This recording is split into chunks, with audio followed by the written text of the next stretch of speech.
नमस्कार दोस्तों, स्वागत है आपका हमारे इस YouTube चैनल में। आज हम लेकर आए हैं एक बहुत ही रोचक और मज़ेदार कहानी जिसका नाम है बकरी दो गांव खा गई। यह सिर्फ एक कहानी नहीं बल्कि समझदारी, विनम्रता और इंसानियत का अनोखा संदेश देने वाली दास्तान है। तो चलिए शुरू करते हैं इस अनोखे सफर को।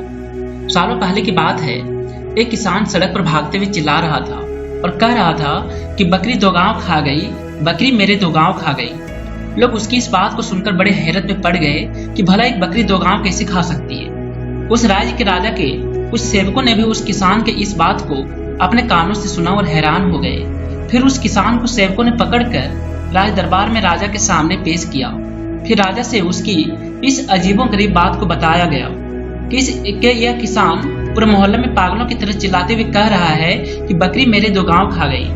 राजा को अचानक उस किसान को देखते ही याद आया कि 2 दिन पहले अपने राज दरबार से मीलों दूर जब वह किसी काम के सिलसिले से एक गांव के पास से गुजर रहे थे, तभी उन्हें जोरों की प्यास लगी तथा अपने प्यास को बुझाने के लिए वही पास के एक गन्ने के खेत में काम कर रहे किसान के पास गए और बोले, भाई मुझे बहुत ही जोरों की प्यास लगी है, जरा पानी पिला दो।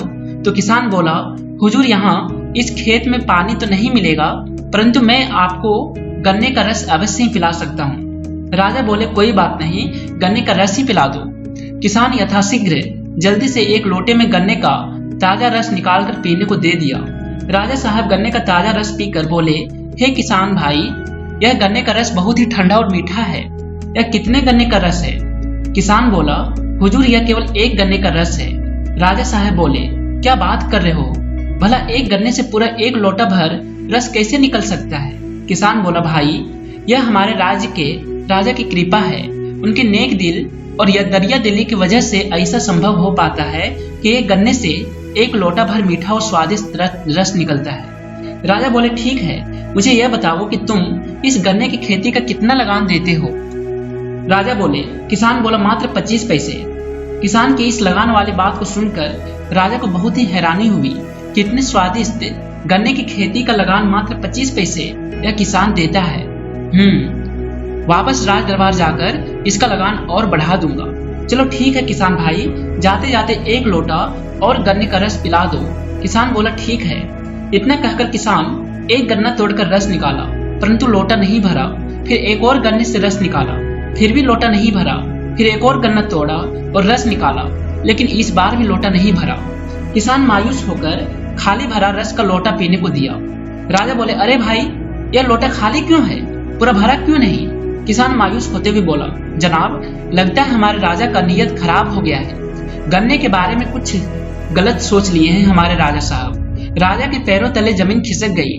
राजा बड़े ही असमंजस में पड़ गया कि भला इंसान के नियत बदलने से पेड़ पौधों पर भी इस तरह का असर पड़ सकता है। राजा जी बहुत ही परेशान हो गए और सोचने लगे कि मेरे राज दरबार के महान ज्ञानी पंडित भी जो मुझे ज्ञान का पाठ नहीं पढ़ा सके, वो आज इस किसान ने मुझे पढ़ा दिया।